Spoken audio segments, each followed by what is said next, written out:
नमस्कार.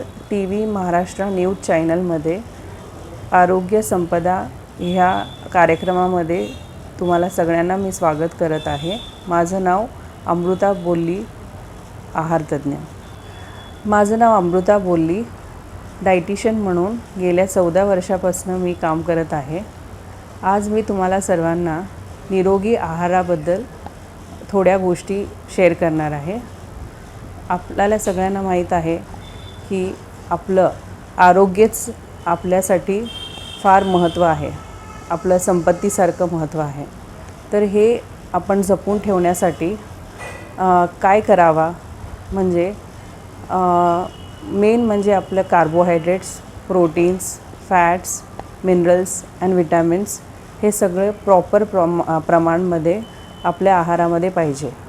म्हणजेच आपण सगळ्या प्रकारच्या भाज्या, कडधान्य, डाळी, दूध व दुधाचे पदार्थ, फळं हे सगळं आपल्या आहारामध्ये प्रॉपर अमाऊंटमध्ये पाहिजे आपल्याला. ह्याचसोबत आपल्याला पाणीचं प्रमाण पण व्यवस्थित पाहिजे. त्याच्यासाठी डेली आपण 7 to 8 glasses of water intake पाहिजे आपल्या डाएटमध्ये. हे निरोगी आहारासाठी हे जे मी सांगितले आता तुम्हाला मॅक्रो आणि मायक्रो न्यूट्रिएंट्स आपल्या आहारामध्ये कसं असायला पाहिजे, त्याचबरोबर आपण 3 गोष्टीचे लक्षात घ्यावं की मीठ, साखर आणि तेल हे तिन्ही गोष्टी कमीतल्या कमी वापरावा. त्याच्याने आपलं शरीर, आपलं तब्येत चांगलं राहील. आणि अजून आपण जे काही फ्रूट्स वगैरे व्हेजिटेबल्स जे आपण मार्केटमधनं घेतो ते मोस्टली आपण सगळे सीझनल घ्यायला पाहिजे. कारण जर आपण सीझनल नाही घेतलो तर त्याच्यामध्ये केमिकल्स असतात आणि आपल्या शरीरासाठी ते हानिकारक आहे. म्हणूनच या कालामध्ये आपल्याला भरपूर कॅन्सरच्या पेशंट्स वाढलेले आहेत. तर ह्याच्यासाठी आपण हेल्दी डाएट पाहिजे. डेली डाएटसोबतच आपल्याला डेली वॉकिंग किंवा एक्सरसाइजची फार गरज आहे. कमीत कमी आपण अर्धा तास तरी वॉकिंग करायला पाहिजे डेली. सकाळी संध्याकाळी केलं तरी चालेल किंवा एकदा तुम्ही संध्याकाळी किंवा सकाळी केलं तरी चालेल, पण 30 to 45 मिनिट्सचं वॉकिंग गरजेचं आहे. आणि डेली आपण दिवसभराचं दिनचर्या कसा असायला पाहिजे म्हणजे सकाळी रात्रीचं झोप आपल्याला 7 ते 8 तास पाहिजे. दुपारचं झोप अवॉइड करायला पाहिजे. सकाळी उठला की पहिला कोमट पाणीमध्ये तुम्ही लिंबू किंवा आवळा घेऊ शकता. आणि बाकीचे काही त्रास असेल तर तुम्ही डायटिशियनला विचारून त्या पद्धतीने तुम्ही घेऊ शकता. ते झालं की आपण थोडंसं एक्सरसाइज करायचं.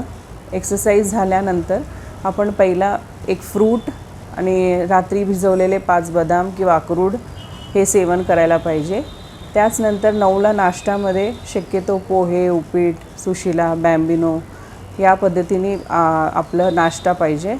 शक्यतो आपण जे फ्राईड आयटम्स आहेत, पुरी भाजी वगैरे अवॉइड करायला पाहिजे. त्याऐवजी आपण मूग डाळ डोसा किंवा रवा डोसा, रागी डोसा हे इन्क्लूड करायला पाहिजे.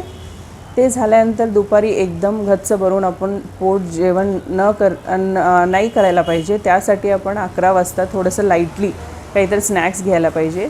तर तुम्ही ताक वगैरे 1 ग्लास घेऊ शकता किंवा एखादा फळ किंवा सलाड. आणि दुपारचं जेवणाचं टायमिंग शक्यतो 1 ते 2च्या दरम्यान ठेवू शकता तुम्ही. दुपारी जेवणामध्ये चपाती किंवा भाकरी किंवा तुम्ही थेपला किंवा थालीपीठ असं घेऊ शकता. त्याचबरोबर एखादा भाजी, दिवसभरात 1 पालेभाजी कंपल्सरी घ्या असं आमचं सजेशन आहे.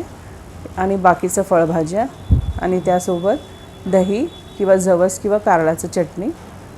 संध्याकाळी थोडंसं लाईट स्नॅक्स तुम्ही परत रिपीट करू शकता, फ्रूट्स वगैरे. ह्याच्याने आपले अँटीऑक्सिडंट्स आणि फायबर्स वाढतात आणि आपलं डायजेस्टिव्ह सिस्टीम चांगलं राहतं. आणि मग संध्याकाळी अर्ली डिनर करायला पाहिजे. म्हणजेच 3 तास अगोदर झोपण्याच्या आधी आपलं डिनर व्हायला पाहिजे. 7 ते 8च्या दरम्यान आपण जेवण करायला पाहिजे. मी जे म्हणले आता 7 ते 8च्या दरम्यान आपण डिनर करायला पाहिजे. ह्याचा फायदा हे आहे की आपण जे काही जेवतो ते डायजेस्ट होऊन आपल्या शरीरामध्ये जातं. जर आपण तसंच जेवण करून जर झोपलो तर ते डायजेस्ट प्रॉपरली होणार नाही आणि त्या फॅट्समध्ये जमा होतील आपल्या शरीरामध्ये. तसं होऊ नये म्हणून आपण अर्ली डिनर करायला पाहिजे. त्याच्याने पोट वाढणार नाही, फॅट्स वाढणार नाही. आपले कोलेस्ट्रॉल, हार्ट पेशंट्स, डायबिटीज सगळ्यांसाठीच ते उपयोगी आहे.